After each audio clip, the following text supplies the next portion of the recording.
Chers amis de Kéman TV, j'ai le bonheur d'être avec un de nos aînés, Baba Zoumanigui. Baba Zoumanigui, on va faire un télescopage dans votre quartier. Il a son appart juste au pied de la Tour Eiffel. On est à 50 mètres, c'est ça? Ah ouais, à 50 mètres. Voilà, donc Kéman TV vous dit bonsoir, Baba. Bonsoir, chef. C'est à la fois un honneur et un privilège d'être avec toi par un temps magnifique. Absolument. Il fait quoi? 20 degrés, une vingtaine de degrés? Absolument, une vingtaine de degrés. C'est même chaud avec mon... Tout le monde est dehors, donc on va en profiter, on va visiter le quartier et ensuite on va parler de votre parcours. De mon parcours, de ma trajectoire. Absolument, on va parler de Pékin. Depuis mes premières années à Pékin. Du Canada. On va parler des États-Unis. De la France où nous sommes aujourd'hui. De la France où nous sommes. D'Afrique du Sud. Et puis surtout des initiatives que j'ai pu prendre. Et de la Fondation Bakawa. C'est important. Bakawa, en fait, c'est la contraction du nom de mon père, Bakari. Voilà, on y va.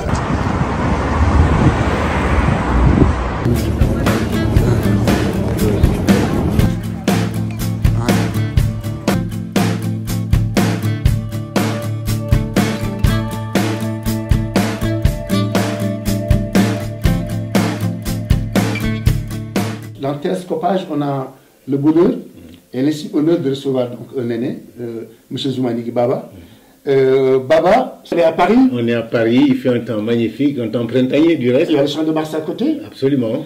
Paris est une ville incroyable, une ville que vous avez aimée, que vous avez connue à quelle époque? Oui, c'est une ville que j'ai connue puisque j'ai fait une bonne partie de ma carrière à IBM France. Et donc j'ai été en détachement ici pendant plus d'une dizaine d'années. Et je travaille à la Défense, j'ai habité Neuilly, et Paris est une ville extrêmement agréable sur le plan culturel. Parce que je dirais que c'est le creuset, c'est la rencontre de toutes les cultures. Et ça se manifeste à la fois au niveau des rencontres humaines, mais ça se manifeste également au niveau de toutes les activités, tous les spectacles que l'on peut voir. Je dirais que l'Afrique est particulièrement présente dans Paris, et ça c'est quelque chose d'unique parmi les villes européennes. Quelqu'un disait que si on veut connaître les Africains, si on veut voir l'Afrique, il faut venir à Paris. Est-ce que c'est vrai? C'est vrai. C'est vrai parce que il faut savoir que durant la période de la colonisation par définition n'avait pas de frontières entre pays. Donc on se définissait comme Africains. Et la plupart des gens de ma génération qui ont milité au sein de la FEANF, la Fédération des étudiants d'Afrique noire, et qui sont venus faire les études supérieures à Paris, parce qu'à l'époque, il n'y en avait pas en Afrique, il y avait en tout cas très peu d'universités.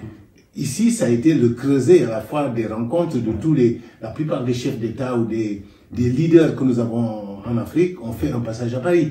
Et au-delà de ça, c'est aussi ici que l'Afrique rencontre les Antilles. C'est quand on parle des rencontres entre Senghor, Aimé Césaire, Gontran Damas, tous ces gens-là.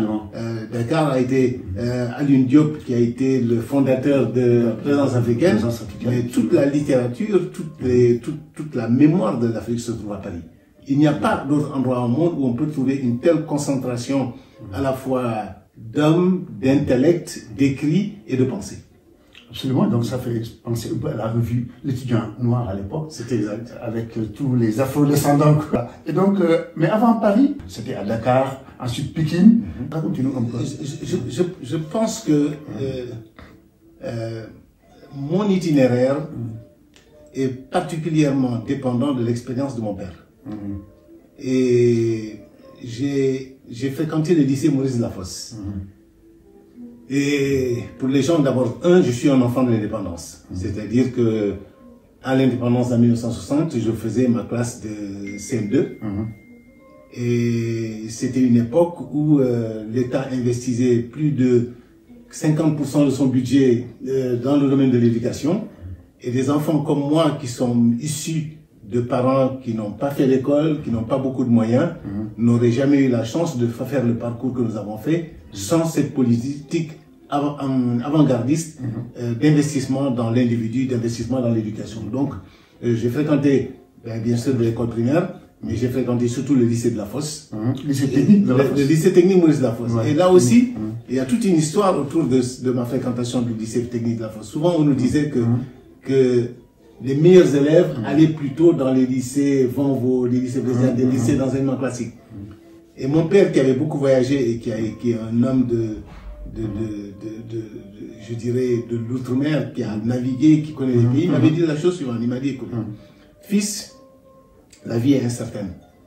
Il est extrêmement important que maintenant que tu as ton examen d'entrée en 6e, au lieu d'aller dans un lycée d'enseignement général, il faut plutôt aller dans un lycée technique. Là, tu apprendras un métier. Ouais, parce que quand tu as un métier, tu ne chômeras jamais. Absolument. Et donc, je ne me suis même pas posé la question de savoir si je devais aller à Blaise Diagne ou au lycée Vanvo. Devenu le lycée Lamine Gueye. Donc, je suis allé directement au lycée de la Fosse. Et je suis entré au lycée de la Fosse, lycée technique. Technique de la Fosse, il y avait côté commerce. Côté commerce. Côté industrie. Industrie. Les F et les E. Exactement. Il y a ce qu'on appelle le CND. Oui, il y avait un tronc commun. Il y avait un tronc commun et à partir de la seconde. Mais déjà, dans le tronc commun, il y avait un enseignement technique qui était absolument. Menuiserie. Ouais, menuiserie. Il y avait même forge, machine-outil. Absolument. Et moi, je suis allé du côté économique et business. Formation comptabilité. Gestion. Où j'ai eu la chance de... voilà. Sur les séries B et G. Absolument. À l'époque, Et je dis souvent, je l'écris d'ailleurs, que nos parents étaient analphabètes, certes, mais ils n'étaient pas ignorants. Ils avaient cette vision de l'avenir et cette perspective de l'avenir qui faisait que c'est lui qui m'a dit, non fils, tu iras dans un lycée où tu apprendras un métier. Parce qu'avec un métier, et je pense que l'un des gros drames que nous avons aujourd'hui, quand on regarde la jeunesse africaine actuelle et celle du Sénégal, c'est l'absence de qualification des jeunes. Absolument. On a envie de les aider, mais ils n'ont aucune qualification. Voilà. Alors qu'à côté de ça, il y a des jeunes maçons, des jeunes carreleurs, des jeunes plombiers, des jeunes mécaniciens qui arrivent à trouver leur chemin. Qui sont dans l'informel, mais qui arrivent tous les jours à assurer leurs dépenses, comme on dit. Alors que ceux qui n'ont fait qu'un enseignement général et qui n'ont aucune formation professionnelle, aucune qualification technique ou professionnelle, écoute, sont livrés à eux-mêmes. Et c'est peut-être ceux-là qui prennent le large et puis qui espèrent... Qui prennent les bateaux. Mais les pirogues. Les pirogues. Voilà. Mais en fait, on peut dire que maintenant, je pense que le monde a beaucoup changé au Sénégal. Absolument. Parce que maintenant, moi j'ai vu beaucoup de jeunes qui sont étudiants et qui maintenant vendent des cacahuètes. C'est exact. Vendent du café tout bas. C'est exact. À l'époque, on ne peut pas imaginer. C'est exact. On ne peut pas l'imaginer. Donc du coup, c'est important que les jeunes soient formés. Absolument. Il y a des centres de formation. Il paraît qu'à l'époque, quand les gens avaient le bac, ils avaient déjà, on les appelait pour du travail. Il faut savoir qu'à l'indépendance, en 1960, Dakar était une ville de moins de 300 000 habitants. Aujourd'hui, Dakar est une ville de 4 millions. Absolument. Ok. Et que à l'époque, fin de la colonisation, donc départ des Français, des opportunités se sont ouvertes. Moi, j'ai été nommé directeur général d'IBM, j'avais 27 ans. Et j'avais 27 ans et j'étais le premier Africain à occuper ce poste-là. Donc les opportunités, elles existaient. Bon, elles se font de plus en plus rares, mais je pense que à l'époque, le pays était en... Comme on dit, ce sont les glorieuses, les années 1960... En 1990, les 30 glorieuses, on les appelle, c'était une forte croissance des opportunités, ce qui n'est pas le cas aujourd'hui. Juste après le bac maintenant, c'est là où vous êtes parti à l'étranger. Oui, d'abord je suis, comme on le dit, je suis en 68ard. J'ai passé mon bac en 1968 et j'ai vécu les événements de mai 68. Et j'ai fait même une année à l'université de Dakar, comme ça s'appelait avant de s'appeler Cheikh Anta Diop, avant de partir au Canada. Je fais partie de cette génération qui voulait un peu changer le monde, disons ça comme ça. Mais avant même d'entrer à l'université, j'ai eu la chance de travailler et d'avoir un professeur remarquable qui s'appelait Doudou Seydi, qui était le premier expert comptable africain, qui m'a pris sous son épaule. Et auprès de lui, j'ai appris des choses. J'ai appris la rigueur professionnelle. J'ai appris ce que voulait dire le travail, ce que voulait dire la performance, ce que voulait dire l'intégrité. Et ces valeurs-là, couplées avec celles que m'ont donné mes parents, m'ont permis de devenir l'homme que je suis aujourd'hui.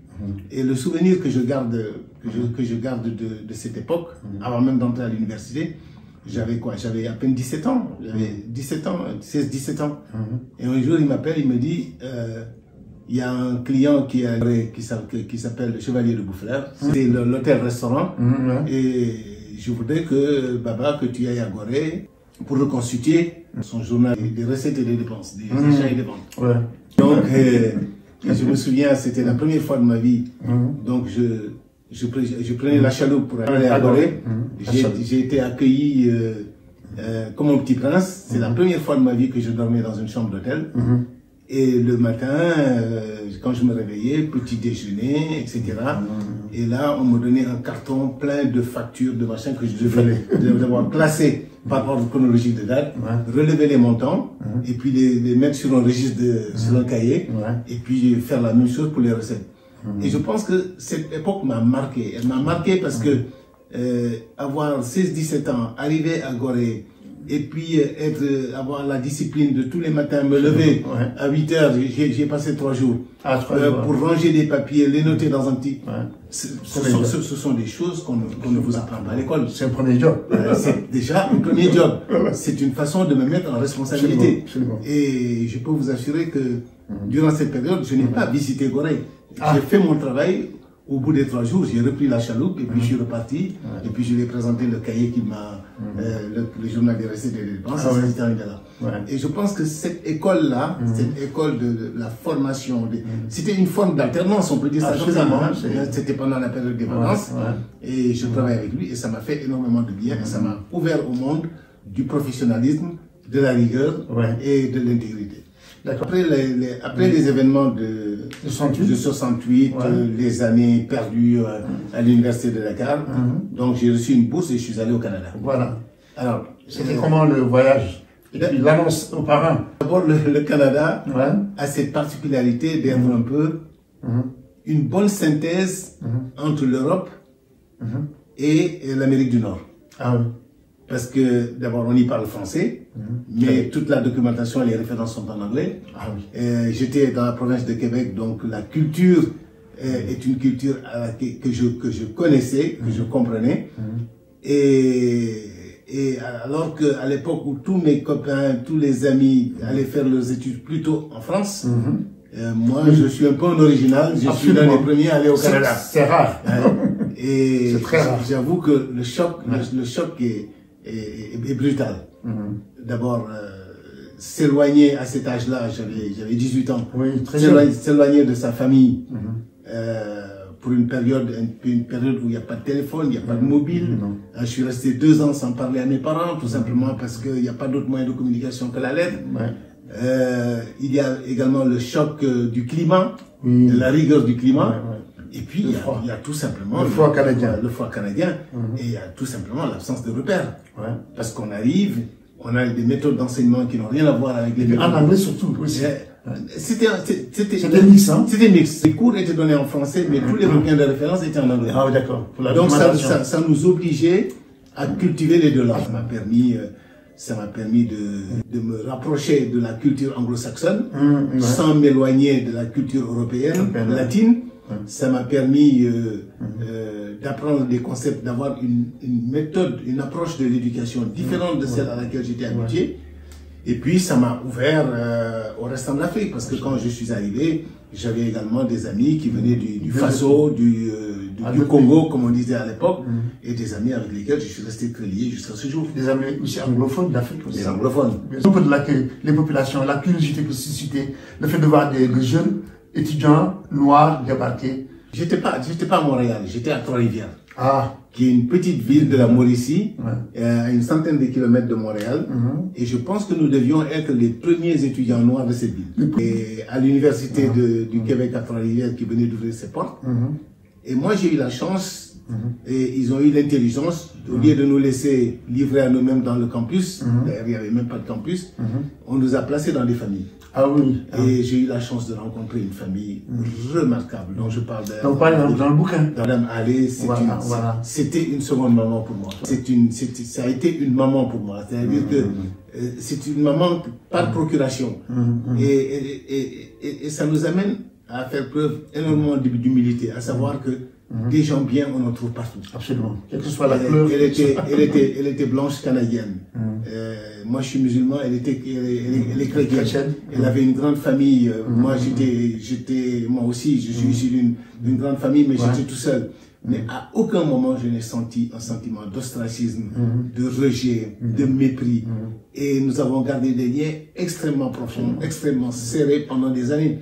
Et j'ai continué à l'avoir. Aujourd'hui encore, je suis en communication avec ses enfants. 50 ans plus tard, je suis en rapport avec sa famille, avec ses enfants. Et ça, je veux dire que c'est extrêmement important. Ça veut dire tout simplement qu'il y a du bien dans l'humain, sous toutes les tropiques, sous toutes les latitudes. Et il n'y a pas les bons d'un côté et les mauvais de l'autre.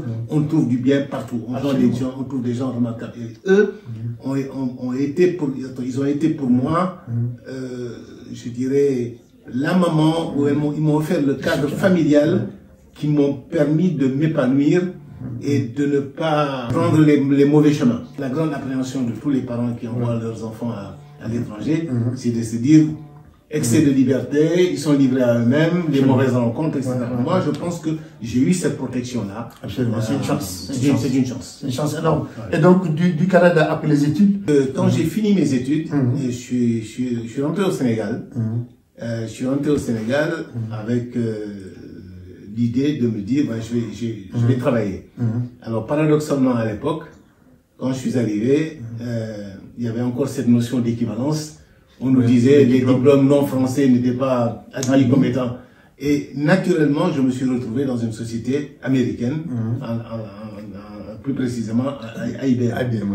Et donc, j'ai pris ce job d'ingénieur commercial, qui était un prolongement de ma formation, parce que déjà, rien que la formation pour passer ingénieur commercial dans le domaine de l'IT, c'est-à-dire des technologies de l'information, il fallait presque 1 an de formation.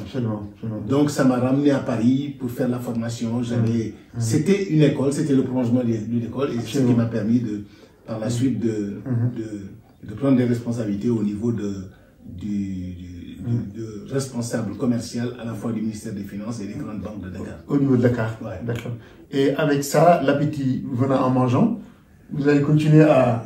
Oui, j'ai continué à progresser. Au sein même de la mutuelle nationale. Absolument. Avec des résultats justement au niveau de Dakar. C'est exact. Parce que tout est contrôlé, tout est quantifié. Et ce qui est intéressant dans mon itinéraire, c'est que souvent, surtout les gens de ma génération, quand on finit ses études et qu'on a des diplômes, on aspirait à un job de responsabilité, directeur 2, chef 2, avec un bureau, etc. Alors moi, je suis arrivé, quand j'ai commencé à travailler, j'avais 23 ans. Et j'avais un minois d'un gamin de 19 ans. Et mon appréhension, c'était de me dire, non, je ne peux pas me retrouver être le patron de gens qui ont l'âge de mon père, l'âge de mon oncle, avec tous les problèmes sociaux que ça peut poser. Et ce qui m'a attiré dans le job que j'ai fait à IBM, c'était surtout cette indépendance que j'avais vis-à-vis du management. C'est-à-dire que je me suis dit, j'ai mon patron, j'ai mes clients, si je fais mes résultats, ils sont incontestables, et si mes clients m'apprécient, ça me permet de progresser. Et c'est comme ça que j'ai progressé dans le métier, et ce qui a amené mes patrons, je dirais, puisqu'on était une agence rattachée à IBM France, et qui m'ont proposé à 28 ans le job de directeur général. Pour le Sénégal, la Guinée, la Mauritanie et le Mali. D'accord.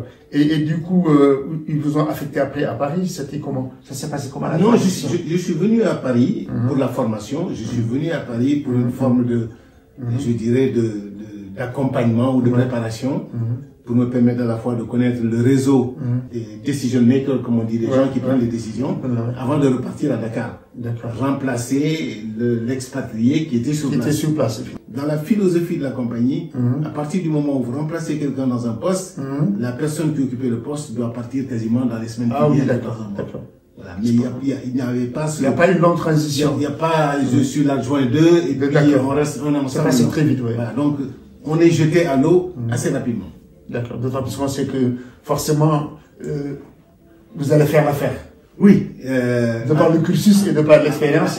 À ceci près que les jobs de management sont des jobs de grande solitude. Parce qu'il faut prendre des décisions, on les prend seuls. Et les copains que nous avions en tant que professionnels même si on peut garder de bonnes relations, il faut savoir prendre une certaine hauteur de vue par rapport à eux. Il faut savoir décider de manière équilibrée. Il ne faut pas céder aux émotions, mais il faut être rigoureux. Et c'est un peu ça qui a accéléré un peu ma carrière, parce que très rapidement, j'ai eu à prendre des décisions difficiles, dont je parle d'ailleurs un peu dans mon livre. Dans le livre, j'ai lu quelques passages. Là-bas, on est loin du maslaha, quoi. Le maslaha sénégalais, dont on parle souvent. Non. On est bien loin de votre manière de gérer, en fait. Le management est différent de... Non, non, absolument. Je pense que c'est très différent. Je pense qu'il faut séparer ce qui est professionnel et ce qui est social. Autant dans le domaine social et dans la vie communautaire, le maslaha prend son sens, mais à partir du moment où on est dans le domaine professionnel et qu'on gère des biens qui ne nous appartiennent pas et dont la responsabilité, le succès ou le non-succès impacte d'autres personnes. J'étais patron d'une organisation qui avait une 50aine de personnes. On ne peut plus se permettre de faire des sentiments. On est, en tant que leader, on se doit d'avoir une bonne écoute, d'être respectueux, d'avoir de l'empathie, mais une fois qu'on a décidé, il faut décider d'y aller. Et prendre les bonnes décisions. Et puis prendre les bonnes décisions. C'est le temps qu'il dira, mais en tout cas, il faut prendre des décisions, il faut décider vite. Le pire, c'est l'indécision. Voilà, je suis revenu à Paris, tout simplement parce que, à un moment donné, mes patrons m'ont dit, écoutez, Baba, vous êtes jeune, vous avez de l'avenir, et l'espace de l'agence de Dakar est un peu trop réducteur par rapport à votre potentiel. Si vous acceptez, on va vous faire venir en France pour un détachement. Donc à l'époque, j'étais déjà marié, j'avais 2 enfants, et j'en ai parlé avec ma femme, et puis on a décidé que voilà, on va s'expatrier, on est venu en France. Et en France, je suis allé, j'ai d'abord travaillé à IBM Europe, c'est-à-dire les headquarters qui avaient la responsabilité de l'ensemble des activités d'IBM en Europe, avant de revenir à IBM France, qui était la maison mère qui m'employait, etc. Donc, c'est combien de temps en France? Oui, je suis resté une dizaine d'années en France. Je suis resté une dizaine d'années en France, et puis maintenant, après, la carrière a commencé à s'enclencher. Je suis allé d'abord aux États-Unis, ensuite des États-Unis, je suis venu en Afrique du Sud. Après l'Afrique du Sud, bon, je suis revenu encore à Paris. J'ai travaillé en Espagne. J'ai travaillé au Maroc. Ma dernière position, c'était directeur général d'IBM pour l'Afrique, basé au Maroc. Donc, au total, j'ai à peu près une quarantaine d'années de carrière, mais quasiment en changeant tous les 3 ans dans les domaines qui touchent au business development. Et les enfants, ils doivent suivre. C'était quand même quelque chose de bien pour eux de pouvoir s'ouvrir à beaucoup de cultures différentes. C'est un véritable challenge. D'abord, pour mes plus jeunes enfants, enfin les plus âgés, quand on est arrivé à Paris, c'était un changement radical. Bon, mais à un âge où on n'a pas de copains, donc il faut gérer ça. Ensuite, quand on part aux États-Unis, en ayant quitté la France et en n'étant pas à New York, on est forcé d'amener les enfants dans des écoles américaines parce qu'il n'y a pas d'école française, parce qu'il n'y a pas de masse critique permettant de les amener dans les... Donc c'est un sacré challenge d'adaptation. Et pour la famille, je pense qu'il est extrêmement important d'être épaulé par sa femme, par ses enfants, parce que sinon on n'y arrive pas. Sinon c'est un élément clé de la réussite, c'est-à-dire l'équilibre familial est un facteur de succès extrêmement important. J'ai beaucoup voyagé parce que comme j'étais à Paris en tant que vice-président au niveau de l'Europe, ça veut dire que des pays comme l'Allemagne, comme l'Angleterre, comme l'Espagne avaient une partie de leur activité qui dépendait directement de moi. Donc ce qui faisait que tous les 3-4 jours, j'étais dans l'avion. Et je peux dire que sur ma carrière, je dois avoir quelque chose comme 6 à 7 millions de miles au total, à cause de mes voyages. Ça fait un sacré bonus. Ça fait beaucoup d'heures de vol. Ça fait beaucoup d'heures de vol. Donc vous avez fait beaucoup de pays donc, à l'essence d'une vingtaine d'années. Dans une tranche d'une vingtaine d'années, vous avez fait beaucoup de pays dans le monde et vous avez fréquenté, bien sûr, rencontré beaucoup de cultures différentes de la culture africaine. Oui, d'abord les endroits où j'ai vécu. Bon, j'ai vécu en France, j'ai vécu aux États-Unis, j'ai vécu en Afrique du Sud, j'ai vécu en Espagne et j'ai vécu au Maroc.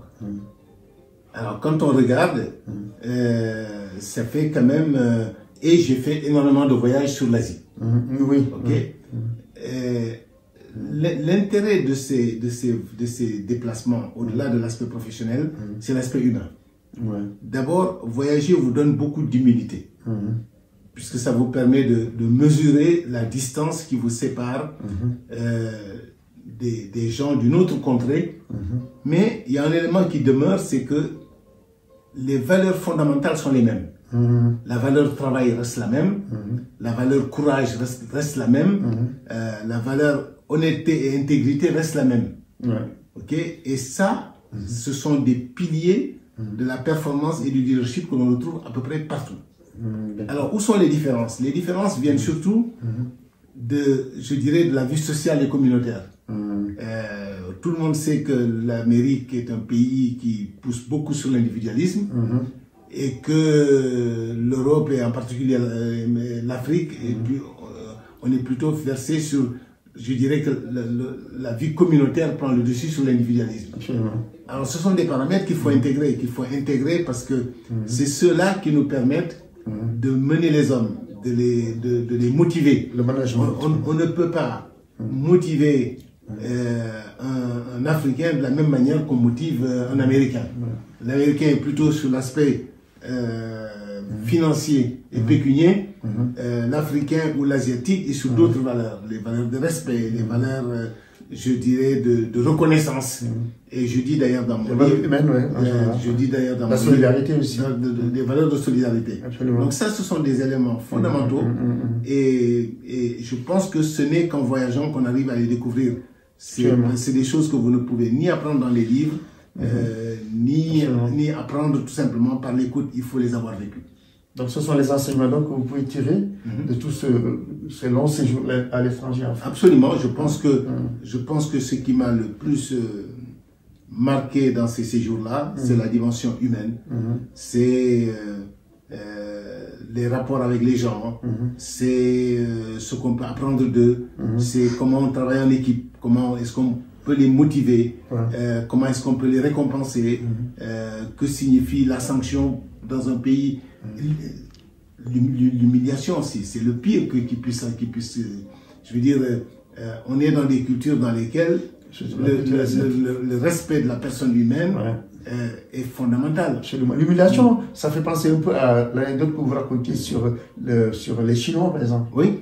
Ces gens peuvent se sentir humiliés vite fait quand il faut changer, par exemple, de boîte et autres. Là, vous en parlez. Oui. Ça m'avait un peu interpellé aussi. Oui, j'en parle parce que tout simplement, toute société vit avec un certain nombre de codes.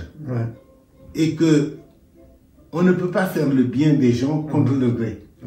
C'est-à-dire que même si vous prenez des décisions qui objectivement vous paraissent les meilleures, vous ne pouvez les appliquer que si vous leur en parlez, que vous leur expliquez, et qu'ils vous reviennent, qu'ils vous posent des questions, et que vous choisissiez parmi eux le leader qu'ils écoutent, la personne qui est capable de leur guider vers le chemin du progrès et de la performance. Avec des mots qu'ils comprennent. Avec des mots qu'ils comprennent, avec un langage qu'ils comprennent. Absolument. Mais si vous venez avec vos principes occidentaux, ok, ici, là, il faut signer, tout simplement, il faut ça changer, ne perd rien, non. Avec ça, vous ne passez pas. La sagesse africaine en général, où il y a les proverbes dont vous parlez beaucoup, parce qu'il y a énormément de proverbes africains qui peuvent peut-être être un peu votre socle de départ pour réussir votre mission pour les multinationales. Ma vie est enracinée dans l'Afrique. Pour plusieurs raisons. D'abord, j'ai des parents qui n'ont jamais été à l'école. Et dans le cadre de ma vie familiale, j'ai eu la chance de partager énormément de choses, étant l'aîné de ma famille, d'être à la fois le témoin, le confident et l'ami de mes parents. Parce que quand on est l'aîné en Afrique, on a accès, ou en tout cas on est ouvert à un certain nombre d'informations et à un certain nombre de choses, de par le fait que votre père ou votre mère vous considère comme étant celui qui sera là, qui doit être là quand eux ne sont plus là. Absolument. Okay? Ça, c'est l'Afrique. La transmission. Et cette transmission-là, elle se fait par l'oralité. Et l'oralité, c'est, je dirais, c'est tout simplement la représentation sociale de l'humanité à travers des mots. à travers des verbes et à travers des métaphores. Et quand on vous dit, si vous ne savez pas où vous allez, retourner d'où vous venez, on a tout dit. On a dit énormément de choses. Et je pense que les Africains devraient... C'est bien de citer les Victor Hugo, c'est bien de citer les Descartes, les Socrates et tous ces gens-là. Mais je pense qu'on devrait également puiser dans nos racines. Et je dis souvent que quand l'arbre perd ses racines, il meurt. Absolument. Okay? Et l'éducation d'un enfant consiste à faire deux choses. Il faut lui donner des racines et des ailes. Des racines pour s'imprégner de son terroir, de son milieu, et des ailes, Senghor dirait des branches, pour s'ouvrir. Moi je dirais des ailes pour lui permettre de s'envoler. Parce que il y a dans notre culture des choses remarquables qu'on n'enseigne pas dans les universités et qui nous aident dans nos rapports humains, dans notre compréhension du monde. Donc je dirais que je suis devenu l'homme que je suis à travers cette culture africaine-là. Et à tout moment de mon existence, j'ai essayé de m'accrocher à cette culture. C'est parce que j'ai eu le sentiment très tôt que je représente quelque chose ou quelqu'un au-delà de ma propre personne. En me disant que si je déconne ou si je fais quelque chose de répréhensible socialement et moralement, je ferme la porte à tous ceux qui sont derrière moi. Okay? On ne dira pas c'est Baba Zoumanigui, on va dire les Africains ils sont comme ça, les Sénégalais ils sont comme ça. Et de tous ces clichés-là, je pense que mon devoir c'est de les protéger. D'où l'importance de l'éducation. D'où l'importance à la fois de l'éducation, du comportement et de l'attitude. Si demain je me retrouve, il se trouve que je ne consomme pas d'alcool, mais si demain je me retrouvais ivre et qu'on me ramasse à la petite cuillère, qu'est-ce qu'on va dire? Des Africains, vous savez, on ne peut pas leur faire confiance, c'est des ivrognes, etc. Voilà. C'est un échec. Et justement, en parlant d'éducation, parce que justement, c'est le maître mot, l'éducation, on sait que vous accordez beaucoup d'importance à l'éducation des jeunes et que vous avez pris sur vous l'engagement d'aider les jeunes, aux parents qui ont les parents démunis, qui ne peuvent pas tellement payer pour la scolarité. Et vous avez même mis en place une fondation, Bac Awa, qui veut s'étendre. Et pourquoi vous avez eu cette initiative? Qu'est-ce qui vous a motivé? D'abord, je reviens à mes racines. Un, je suis un enfant de l'indépendance.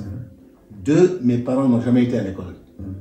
Trois, j'ai eu la chance de bénéficier d'un système dans lequel tout ce qu'on nous demandait, c'était d'aller à l'école, tout ce qui était fourniture, cahiers, livres, tout nous était donné. On n'avait pas à dépenser quoi que ce soit. Et j'ai bénéficié de ce système-là. Alors, 60 ans plus tard, malheureusement, les données économiques ne sont plus celles-là. Et qu'aujourd'hui, autant du temps de ma génération, on était tous à égalité sur la ligne de départ. Aujourd'hui, on ne l'est plus. On ne l'est plus parce qu'entre des classes de 100 élèves et des classes de 40 élèves, des parents qui ont les moyens d'acheter un ordinateur, un iPhone, etc., et des parents qui n'ont pas les moyens, on n'est plus sur la ligne de départ. Ils n'ont même plus les moyens de payer des fournitures scolaires. Absolument. Et donc, je me suis dit que mon job, mon rôle, ma mission, c'est, je dirais, en bon anglais, on dit give back ou give forward. Give back, c'est la reconnaissance vis-à-vis de ceux qui m'ont aidé. Il se trouve que ces gens-là ne sont plus là. Donc, je me suis dit, mon rôle, c'est de planter la bonne graine pour les générations futures.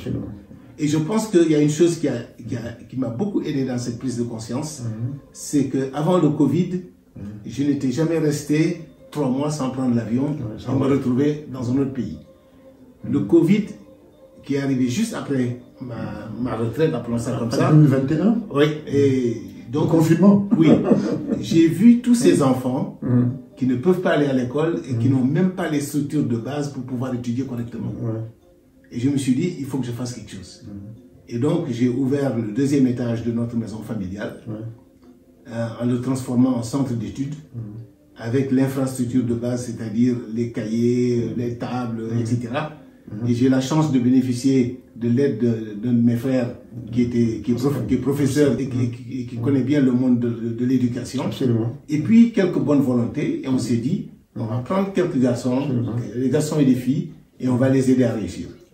Et donc, quand on les a pris chez nous, au départ, il y avait 10 garçons et 10 filles. Alors, je me dois de dire qu'en chemin, nous avons perdu des garçons et nous avons récupéré les filles. Ah oui, quand même. Les filles, elles sont très douées. Les filles sont beaucoup plus motivées. Elles sont sérieuses. Elles sont beaucoup plus motivées que les garçons. Et donc, ce qu'on a fait, c'est que on les a fait venir, ils vont à l'école, et vers 3h, 4h, quand ils finissent, ils viennent chez nous, on leur donne des cahiers, on regarde leur niveau, on leur donne des cours d'accompagnement, et puis on s'assure qu'ils ne manquent de rien et qu'ils ont les conditions nécessaires de travail pour étudier. Le soutien scolaire. Le soutien scolaire. Et je pense que l'expérience que je tire de ça, c'est que d'abord, ça donne du sens à la vie. Pour moi, ça me permet de donner du sens à la vie. Je me dis, si je dis sors de cette terre, demain on dira que j'ai tendu la main à quelques garçons, quelques filles, quelques enfants, qui demain dans le réussite se diront quelqu'un m'a tendu la main. La deuxième expérience que j'en tire, c'est que il n'y a pas de fatalité, il n'y a pas d'enfants intelligents et d'enfants pas intelligents. Quand je récupère ces enfants, je ne me soucie même pas de leur niveau scolaire. Je ne regarde même pas si c'est des bons élèves, est-ce qu'ils travaillent ou est-ce qu'ils ne travaillent pas. Mais je constate, maintenant que je suis dans ce programme-là, 4 ans plus tard, qu'avec de l'encadrement, de la volonté et avec un minimum de support, tous ces enfants sont maintenant parmi les top 5 au niveau de leur classe. Ils sont très bons. Ils sont très bons.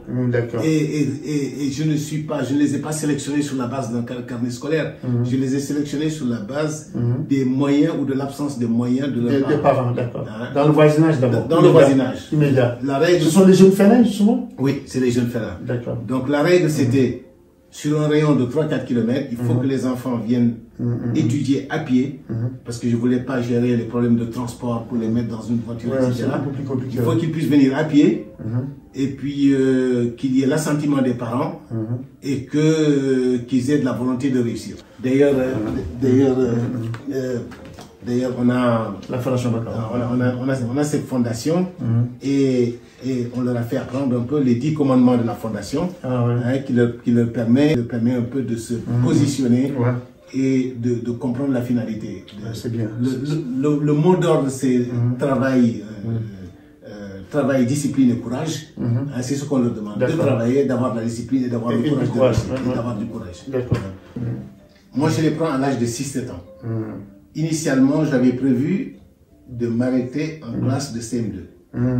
De les accompagner jusqu'en classe de CM2 et puis après d'en reprendre. Mais je me suis rendu compte, c'est comme on dit toujours, c'est en faisant qu'on apprend. Et donc je me suis rendu compte quand ils sont arrivés en classe de CM2, je me suis dit si je les laisse, tout l'investissement humain et académique que j'aurais fait serait vain. Absolument. Donc il faut continuer à les accompagner et là on va les accompagner. Ne pas s'arrêter au CM2 et continuer. Voilà. Donc là mon objectif c'est d'aller jusqu'en classe de 3e. D'accord. Et alors les amis me disent Baba, tel que c'est parti, tu les amèneras jusqu'au bac. Je dis je n'en sais rien. On verra bien. Pour le moment je me fixe des objectifs réalisables et ceux-là je sais que je peux les réaliser. La création donc du village Académie Bakawa. Sur 1 hectare et demi, c'est ça? Oui. Le programme des jeunes félins s'adresse à 20 gamins, des enfants, des garçons et des filles. C'est sûr que la demande est beaucoup plus forte. C'est de l'accompagnement scolaire, c'est du suivi académique, c'est de la motivation.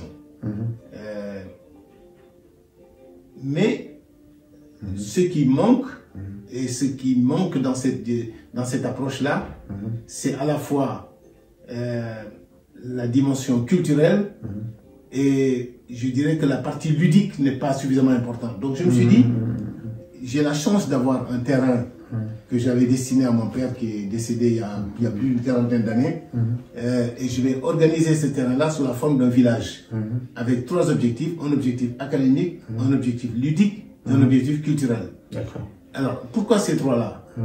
Académique, ça se comprend, parce qu'ils sont là, on va les suivre comme ce qu'on fait ici. Le soutien. Ludique, parce que les enfants ont besoin de s'amuser, il faut leur offrir un cadre qui leur permet de football, des choses comme ça. Des choses comme ça, parce que la vie dans les villes est telle que il n'y a plus beaucoup d'espace. Il n'y a plus d'espace pour l'épanouissement de l'enfant. Surtout en banlieue, il n'y en a plus beaucoup. Et le 3e élément, c'est que Je disais que Dakar fait maintenant plus de 4 millions d'habitants, la région de Dakar. Du temps de ma jeunesse, on pouvait dire, pendant les vacances, je vais chez mes grands-parents au village. Ok. Aujourd'hui, les grands-parents sont dans la ville. Okay. Les autres rurales. Ils sont tous en ville. Les grands-parents sont dans la ville. Et donc, les enfants grandissent et deviennent adultes sans avoir connu ce que c'est que le monde rural. Ce que c'est que, je dirais, être assis au milieu d'une place avec un grand-père qui vous raconte, qui vous donne des contes. Comment est-ce qu'on cuisine du couscous, du tiéré. Des fois même labourer la terre. Comment on fait pour labourer la terre, et tout, qui vous raconte les histoires des grands royaumes africains, qui vous apprennent les danses, les chants. C'est ça que je veux apporter. Je veux que les enfants, ces enfants qui grandissent, sachent ce que c'est que l'Afrique, ce que c'est que l'Afrique profonde. Parce qu'aujourd'hui, le problème que nous avons, c'est que, et ça s'est beaucoup amélioré, c'est que l'Afrique est racontée par les autres. Il est raconté ou par les Arabes ou par les Occidentaux. Et je pense qu'il faudrait que nous nous racontions nous-mêmes, il faudrait que nous prenions notre histoire, que nous l'approprions et que nous essayions de la transmettre aux générations pour qu'ils la comprennent. Et de raconter nous-mêmes nos propres histoires. Absolument. Et maintenant, qu'est-ce que, pour finir un peu, M. Zoumanigui, qu'est-ce que vous aimeriez que les générations futures retiennent de vous?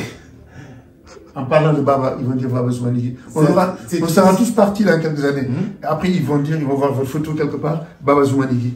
Et vous aimeriez que les jeunes disent quoi en regardant votre photo, en regardant votre parcours, en lisant votre parcours, votre livre par exemple.